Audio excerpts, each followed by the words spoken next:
आज का टॉपिक है बहुत ही इम्पोर्टेंट है, जो सभी क्लासेस के लिए है। जैसे क्लास 6, 7, 8, 9, 10, 11, 12 सबके लिए है। और सबको परमाणु द्रव्यमान के बारे में जानना है, अणुभार के बारे में जानना है, आणविक द्रव्यमान के बारे में जानना है, मोलर द्रव्यमान, सूत्र इकाई द्रव्यमान के मात्रकों के बारे में जानना जरूरी नहीं बल्कि बहुत ज़रूरी है। और ये आवश्यक नहीं बल्कि बहुत आवश्यक है। तो आज हम कुछ महत्वपूर्ण रासायनिक पदार्थों के परमाणु द्रव्यमान, अणुभार, आणविक द्रव्यमान, मोलर द्रव्यमान, सूत्र इकाई द्रव्यमान के मात्रकों का फुल कॉन्सेप्ट जानेंगे। क्योंकि परमाणु द्रव्यमान या अणुभार या आणविक द्रव्यमान या सूत्र इकाई द्रव्यमान ज्ञात करने के लिए सबका प्रोसेस एक ही है, यानी सॉल्यूशन सबको एक ही तरह से किया जाता है। केवल इसमें चेंजेज अगर होता है तो केवल उसमें यूनिट्स चेंज हो जाता है, मात्रक चेंज हो जाता है। तो चलिए पहले हम उन सभी मात्रकों के बारे में ही जान लेते हैं। जैसे कहा कि परमाणु द्रव्यमान का मात्रक यू होता है, यानी यूनिफाइड होता है। परमाणु द्रव्यमान का मतलब जैसे H से हाइड्रोजन होता है तो हाइड्रोजन का परमाणु द्रव्यमान कितना होता है? 1 होता है। 1 तो 1 नहीं बोल के हम 1 यूनिफाइड बोलेंगे। जैसे हीलियम का परमाणु द्रव्यमान 4 होता है तो 4 नहीं बोल के 4 यूनिफाइड बोलेंगे, है कि नहीं? तो परमाणु द्रव्यमान का मात्रक यूनिफाइड होता है। आणविक द्रव्यमान का मात्रक भी यूनिफाइड होता है। आणविक द्रव्यमान का मात्रक यूनिफाइड होता है। मोलर द्रव्यमान का मात्रक ग्राम प्रति मोल होता है। मोलर द्रव्यमान का मात्रक ग्राम प्रति मोल होता है, लेकिन आजकल ग्राम प्रति मोल को ग्राम लिखा जाता है, यानी इसको ग्राम में भी ग्राम से भी दर्शाया जाता है। अब आगे है सूत्र इकाई द्रव्यमान का मात्रक भी यूनिफाइड होता है। अब आणविक द्रव्यमान प्रायः सहसंयोजक यौगिक का होता है। आणविक जो द्रव्यमान होता है वह किसका होता है? तो सहसंयोजक यौगिक का आणविक द्रव्यमान होता है। सहसंयोजक यौगिक का मतलब होता है कि जो वैसे यौगिक या वैसे रासायनिक सूत्र जो साझेदारी करके बंध बनाता है, यौगिक बनाता है, वैसे यौगिक को ही सहसंयोजक यौगिक कहते हैं। जैसे अगर एग्जाम्पल लेते हैं, जैसे मीथेन, एथेन, प्रोपेन, ब्यूटेन, जैसे H2, कार्बन डाइऑक्साइड इत्यादि। तो ये सहसंयोजक यौगिक जो होता है, तो सहसंयोजक यौगिक का आणविक द्रव्यमान होता है। अगला है कि सूत्र इकाई द्रव्यमान प्रायः आयनिक यौगिकों का होता है। यानी कहने का मतलब कि आयनिक यौगिकों का सूत्र इकाई द्रव्यमान होता है। आयनिक यौगिक किसको कहते हैं? तो आयनिक यौगिक वैसे यौगिक को कहते हैं जिसमें आयनों की संख्या समान हो, अर्थात जिसमें धन आवेश और ऋण आवेश की संख्या समान हो, उसे आयनिक यौगिक कहते हैं। जैसे NaCl,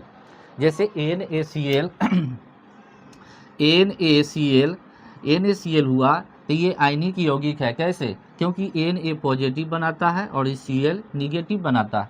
तो Na में यानी सोडियम में भी धनायनों की संख्या कितना है? 1, और इसमें ऋणायनों की संख्या कितना है? 1। दोनों में बराबर है, यानी धन आवेश और ऋण आवेश की संख्या बराबर होता है। तो ऐसे यौगिक को ही हम आयनिक यौगिक कहते हैं। तो आयनिक यौगिक का क्या होता है? तो सूत्र इकाई द्रव्यमान होता है।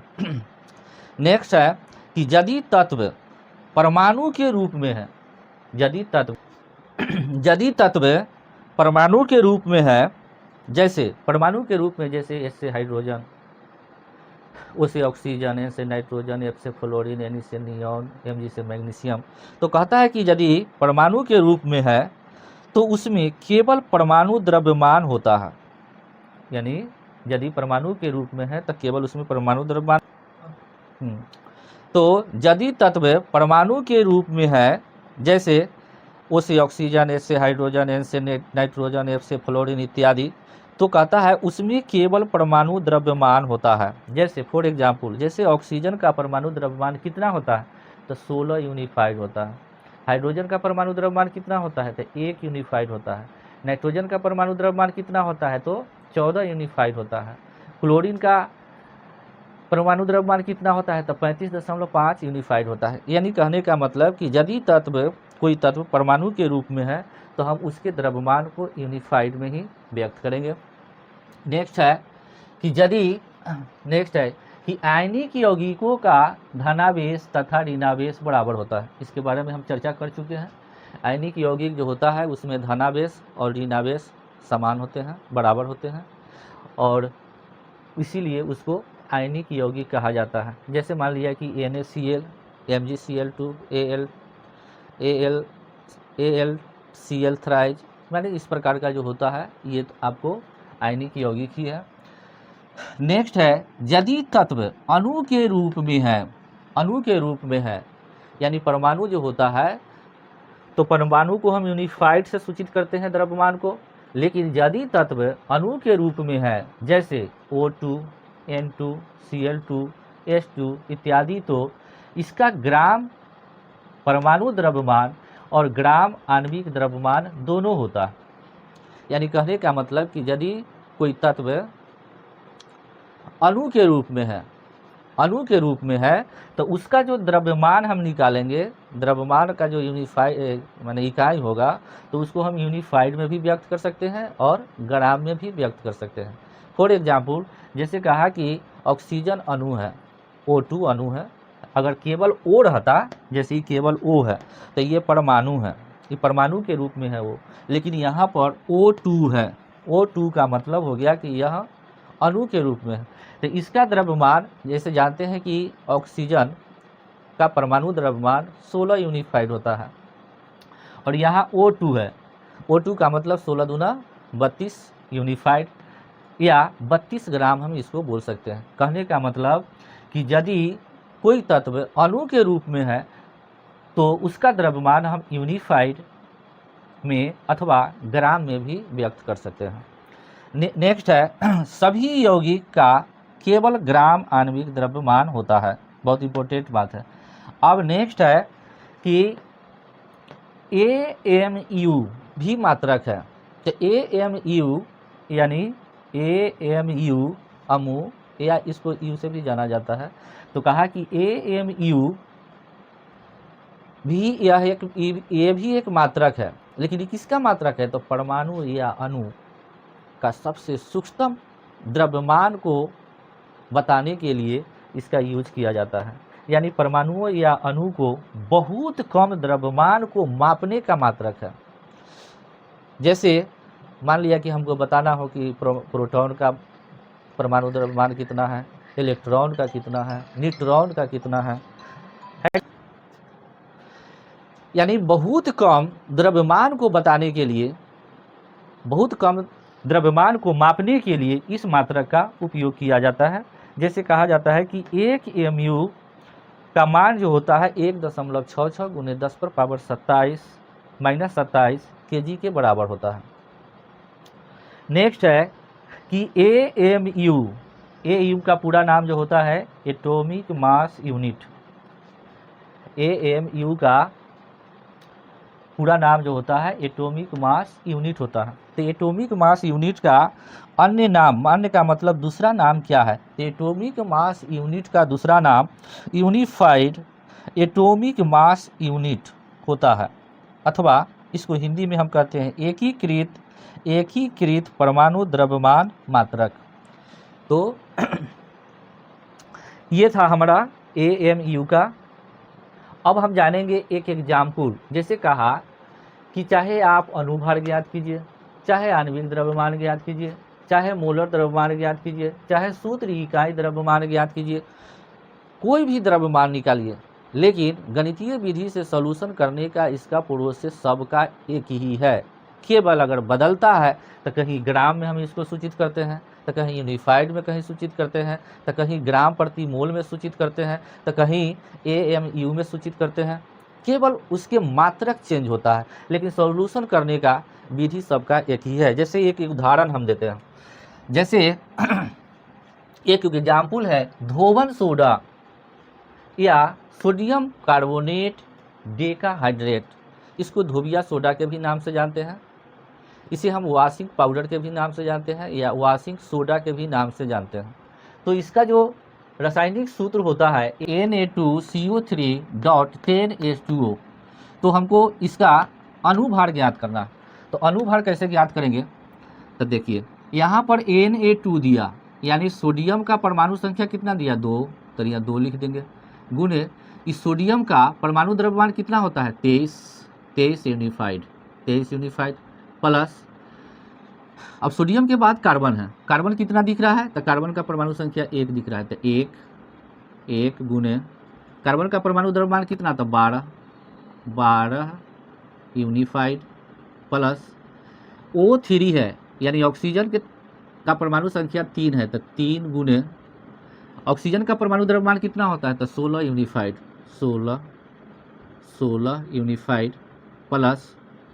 प्लस फिर ये 10 दिया है, इसी जगह लिख देते हैं ना, 10 और डॉट 10 H2O दिया, तो H2O को हम ब्रैकेट के अंदर डाल देते हैं, इसको बड़ी ब्रैकेट के अंदर। अब यहाँ H2 दिया, यानी हाइड्रोजन का परमाणु संख्या कितना दिया, तो 2 गुने हाइड्रोजन का परमाणु द्रव्यमान कितना होता है, तो 1 यूनिफाइड प्लस फिर ये ऑक्सीजन कितना है 1 है, 1 ऑक्सीजन है, तो 1 गुने ऑक्सीजन का परमाणु द्रव्यमान कितना, तो 16 यूनिफाइड।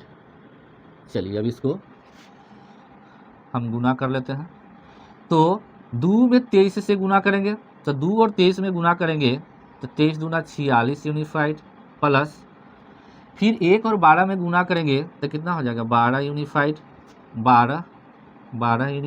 प्लस फिर 3 और 16 में गुना करेंगे, 3 और 16 में तो 16 तिया 48 यूनिफाइड, फिर प्लस ये 10 है 10 और ये ब्रैकेट के अंदर दिया कितना कि 2 10 ब्रैकेट शुरू है, ब्रैकेट शुरू 2 और 1 में गुना करेंगे, 2 और 1 में तो 2 होगा 2 यूनिफाइड, फिर प्लस 1 और 16 में गुना करेंगे तो कितना होगा 16 यूनिफाइड। अब एक बार हम और इसको ज्यों का त्यों लिखते हैं, जैसे 46 unified plus 12 unified plus 48 unified plus कितना तो 10 गुने और इस 16 यूनिफाइड या 2 यूनिफाइड दोनों को जोड़ देंगे तो 16 2 18 यूनिफाइड। अच्छा अब 100 को ऐसा करते हैं, पहले गुना कर लेते हैं, इसमें सब में जोड़ है यहाँ गुना है तो पहले गुना कर लेंगे उसके बाद जोड़ेंगे। तो 46 unified plus 12 unified plus 48 unified plus 18 में 10 से गुना करेंगे तो 18 दहाई 180 यूनिफाइड। अब 100 को जोड़ दीजिए, 100 को जब जोड़ेंगे तो कितना होगा 46 और 12 तो 46 और 2 48 और 10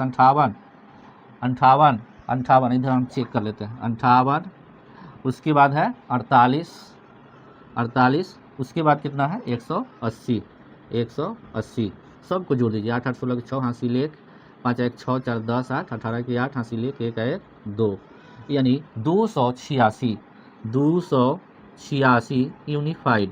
यही इसका आंसर हुआ, यानी इसको हम यूनिफाइड में भी व्यक्त कर सकते हैं या ग्राम में भी बोल सकते हैं, या इसको अगर हम कहें कि ग्राम प्रति मोल में लिखना चाहें तो लिख सकते हैं अथवा ग्राम में लिख सकते हैं।